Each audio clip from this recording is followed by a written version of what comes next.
Hamilton and the Federalists versus Jefferson and the Republicans. This lesson really shows us the origins of the two-party political system.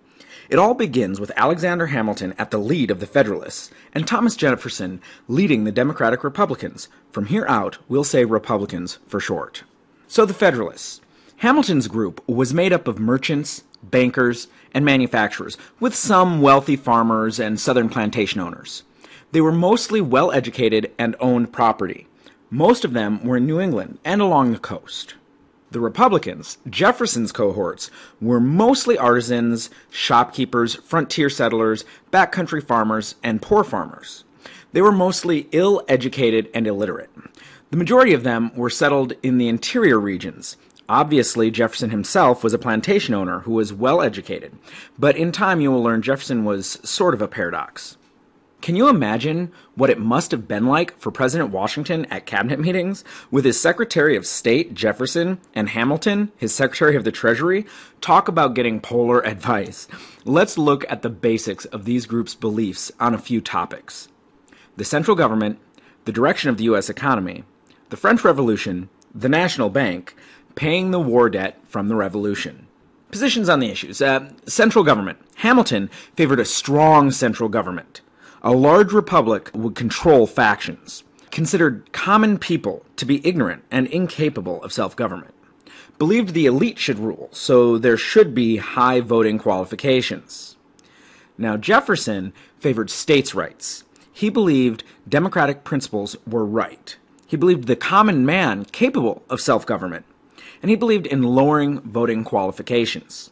On the direction of the U.S. economy, Hamilton and the Federalists, they stressed manufacturing, commerce, finance, overseas trade. They wanted tariffs and business protections.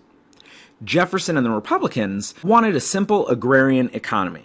That basically means a farming economy. And they favored the yeoman farmer. That means the small farmers of the South, not the big plantation owners. They wanted the government to support the interests of the common man.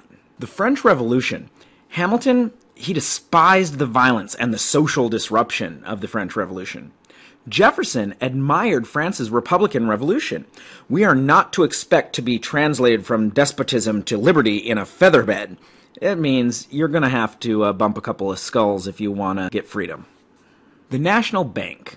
Hamilton wanted Congress to establish a national bank and sell some of its stock to individual citizens. This would be good for investors in the bank. He said that it was authorized by the Constitution because it was necessary and proper. Jefferson, he said a national bank is not necessary, so it is not authorized under the Constitution. Such a bank would benefit commercial classes, not the farmers. So Hamilton called for the creation of the national bank to have a safe place for the government to keep money, make loans to businesses and government, and issue banknotes. That's paper money. Initially, Jefferson opposed the creation of the bank. Citizens had loaned the government money, and he wanted these people at least partially repaid. He accepted Hamilton's plan in exchange for the move of the capital. As you can see, these men and their factions saw a very different plan for the U.S. President Washington saw what was happening, and in his farewell address, he actually warned about devolving into separate political parties. He advised the nation to strive for unity. Obviously, the path towards our two-party system was well underway, and is still going strong today. So let's recap the Federalists versus the Democratic Republicans. Hamilton and the Federalists wanted a strong central government run by well-educated property owners. Jefferson and the Democratic Republicans wanted most power to stay with the states and wanted the farmers and the common man to run the nation.